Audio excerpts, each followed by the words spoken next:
Olá, meu amigo e minha amiga, estamos de volta com mais um Portal do José para mais um começo de semana em que nós observaremos uma série de movimentações no mundo da política bem diferentes daquelas que nós estávamos vendo alguns meses atrás. Isso porque, a partir de sexta-feira, tem início o calendário eleitoral oficial aqui no Brasil. Então, muitas das criaturas que nós estávamos habituados a ver no Congresso Nacional, a fazerem ali uma série de presepadas, eles desaparecerão do noticiário nacional, porque estarão muitos deles disputando eleições em municípios aqui no Brasil. Isso, para a nossa sanidade mental, será muito positivo, né? Nós voltaremos a ter, pelo menos, debates sem essas figuras ali nos atormentando, né? E no mundo da política aqui no Brasil, fatos estão se dando. E alguns fatos naturais suscitam também alguns debates políticos, como, por exemplo, a morte de uma pessoa, né? Que é um fato natural, no caso, o ex-ministro da ditadura militar, o Delfim Neto.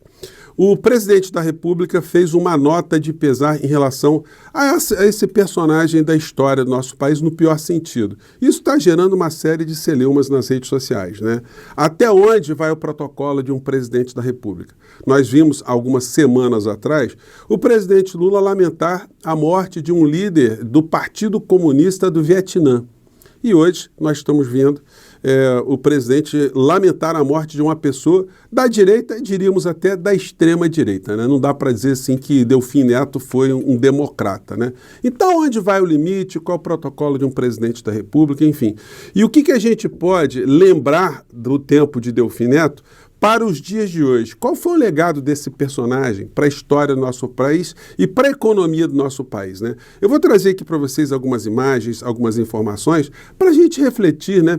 E que sirvam também essas reflexões para a gente cobrar do governo Lula e cobrar também, de um modo geral, das pessoas que têm responsabilidade aqui no nosso país, o envolvimento em debates sobre para onde o Brasil está indo com esse tipo de política econômica que começou lá atrás, mas até hoje nós não conseguimos fazer nenhum tipo de enfrentamento, nenhum tipo de ruptura. Bom, vou conversar com vocês sobre tudo isso, mas antes de mais nada, quero convidar você que está chegando nesse instante ao nosso portal e ainda não nos conhecia, para que, em primeiro lugar, você se inscreva aqui conosco, conheça também os nossos outros vídeos. Se você gostar, compartilhe e recomende. Não se esqueça, dê o seu joinha, mande seu comentário e, se puder, se inscreva aqui também no nosso clube de membros. Você que é muito bem-vindo e muito bem-vinda.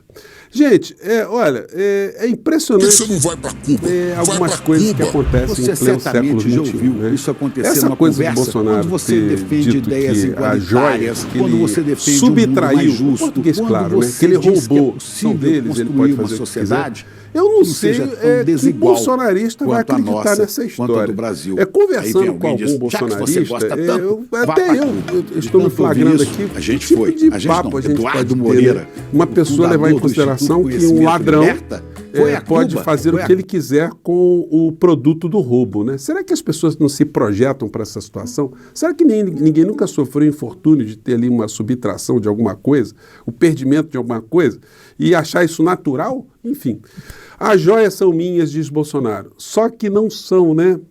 Gente, existe um princípio na administração pública que diz o seguinte: tudo aquilo que estiver permitido pela lei só é válido para as pessoas que estão no campo do direito civil. Para o campo do direito administrativo, direito público, o administrador público ele só pode fazer alguma coisa que estiver previsto na lei. E nesse aspecto específico, né, onde é que estava a disposição ali para a figura do inelegível abocanhar joias e ficar com as joias para ele? Tinha essa permissividade? Do mesmo modo, né, ele tinha alguma permissividade para pegar um avião, aliás, 2 aviões, né, da República Brasileira para transportar essas joias de uma forma ilegal para uso pessoal? Bom, isso aí já foi questionado junto à Procuradoria-Geral da República e nós todos estamos aguardando o desdobramento dessa história a partir da canetada ali do senhor Paulo Gonet, que eu estou fazendo aqui maior campanha para que outros canais se engajem também para a gente cobrar cada vez mais o Procurador-Geral da República para que denuncie logo essa Orcrim, né? Bom, e as notícias em relação a essa morte de Delfim Neto estão aí nas redes, né? Coluna da Raquel Landim: Delfim Neto nos deixou a Embrapa.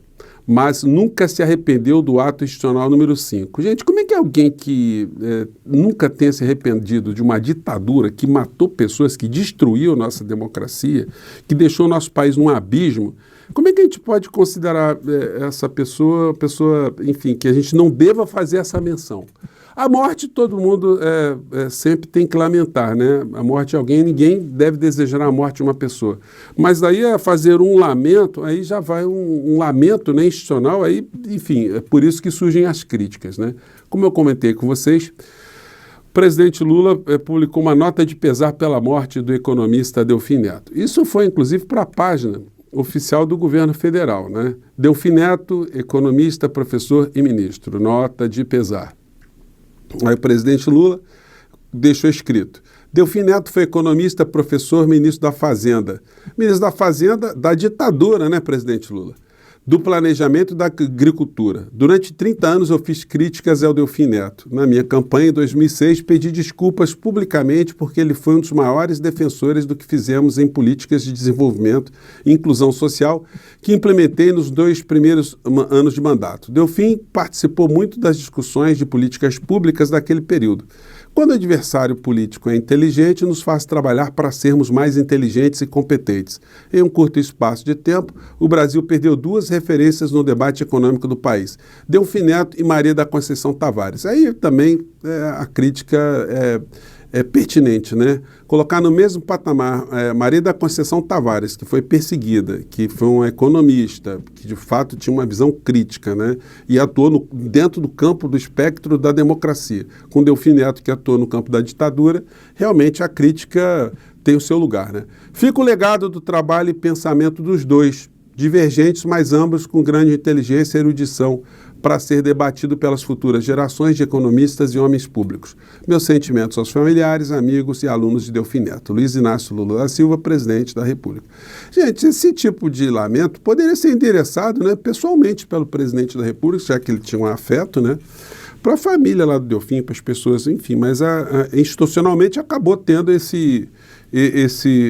repercussão, né? Do mesmo modo, né, o presidente Lula ele fez um pronunciamento, fez uma nota quando morreu aqui o senhor Nguyen Phu Trong, que foi o secretário-geral do Partido Comunista do Vietnã. A direita deu pulo para tudo quando foi lá, né, no meio dessa história. E agora, uma curiosidade seguinte, o presidente Lula fez uma nota de pesar em relação à morte de uma pessoa que serviu à ditadura militar, que assinou um ato institucional que aprofundou a ditadura aqui no nosso país.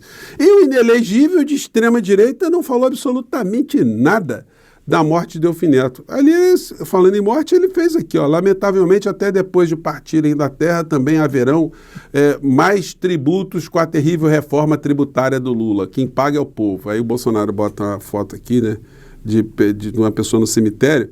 Eu acho que essa foto aí, inclusive, é a foto do período que Bolsonaro contribuiu para milhares e milhares de mortes aqui no nosso país, né?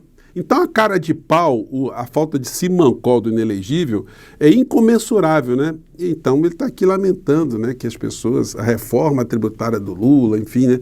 Na verdade tem muita mentira, né, nas falas do inelegível. Não é bem assim, não, a gente vai explicar isso mais à frente aqui. Pois bem, e aí, sobre o período de Delfim Neto e o legado que ficou para o nosso país, eu quero resgatar aqui com vocês uma fala de Leonel Brizola, que criticava a política econômica no nosso país e o legado da ditadura, né? E aí é muito interessante a gente recordar essa fala aqui. Vamos lá. É o caso de perguntar, e para quê?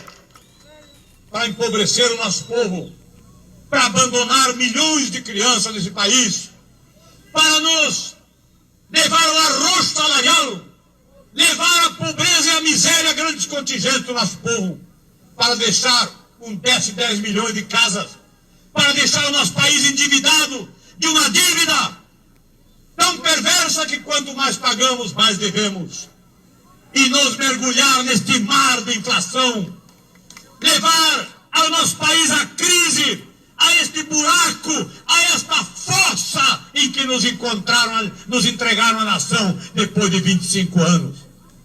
Olhem. Esse foi o legado de Delfim Neto, tá? Só para deixar bem claro.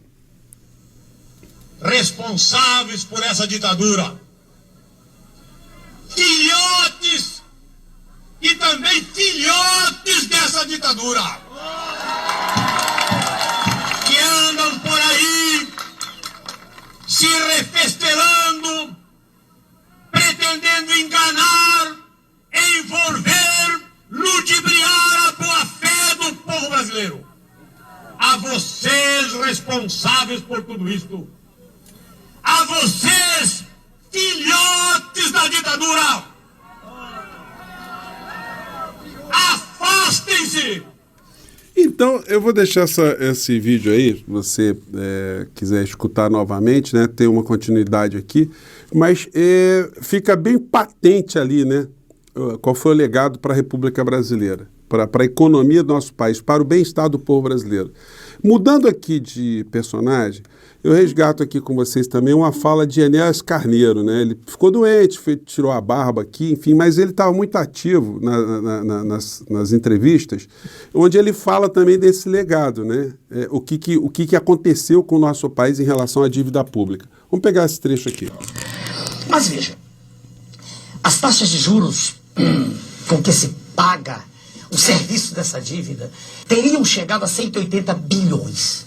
Dá mais de 3 vezes tudo que foi gasto com educação e saúde. Veja como é uma questão central. Olha só, gente, nessa época aqui, o orçamento da República do nosso país estava consumindo 3 vezes mais para a dívida do que para a educação. Vamos ver como é que está essa situação hoje, mas vamos pegar aqui mais um pouco da fala de Enéas Carneiro. Não há dinheiro para nada, não há dinheiro para educação, não há dinheiro para... A resposta é sempre, não se pode mexer, não há verbas, não é? A resposta geral, não há recursos. Mas como dizer que não há recursos se uma parte dos juros é reinvestida na dívida? Veja que coisa estranha, quanto mais se paga, mais se deve. Sua Excelência, o presidente Fernando Henrique, assume com 60, números redondos, 60 bilhões, entrega com 600 bilhões reais. E Sua Excelência, o presidente, vai aumentando a dívida. 620, 700, 800, 900. Onde nós estamos? Para onde vai isso? Os números são astronômicos. Chega-se a cifras assombrosas de mais de 200 bilhões. Não há saída. Senhor Enéas, nós estamos pagando hoje 800 bilhões de juros dessa dívida, né? E para que não haja dúvida, olha só o gráfico da dívida pública hoje no Brasil, aqui, feito pela Auditoria Cidadã da Dívida, aqui no nosso país, né, a professora Maria Lúcia Fatorelli, baseada nos dados do orçamento publicado pelo Congresso Nacional. O Brasil gastou 43,23% de juros e amortização da dívida, que equivale a 1.890 bilhões de reais. E para a educação foram gastos 2,97. Ou seja, nós estamos aí com quase 20 vezes, né, 18 vezes, mais ou menos, o que se gasta com juros do que se gasta em educação. Então, tanto a fala de Leonel Brizola quanto a fala de Enéas Carneiro e também a fala de todas as pessoas que são críticas ao que está acontecendo no campo da economia aqui no nosso país, mostram como essa situação que surgiu lá com os filhotes da ditadura, ela foi se avolumando, porque a lógica jamais foi enfrentada. Vimos ali o salto exponencial que se deu no governo Fernando Henrique Cardoso, mas dali para frente nós não tivemos nenhum recuo, né? Essa situação precisa ser colocada em debate aqui no nosso país. E por que ela não é colocada? Até as forças progressistas não têm colocado isso em perspectiva para a gente entender melhor, né? Dissecar esse assunto, porque esse assunto é um assunto nevrálgico. A gente não pode olhar para essa pizza aí do orçamento da União, do nosso país, e achar que é natural pagar quase a metade do que nós arrecadamos aqui no Brasil para juros e amortização da dívida, né? Bom, então fica aí o nosso alerta de hoje, né? E vamos seguir aqui com o nosso Portal do José. Eu fico por aqui mais uma vez, um grande abraço, até o nosso próximo encontro. Tchau!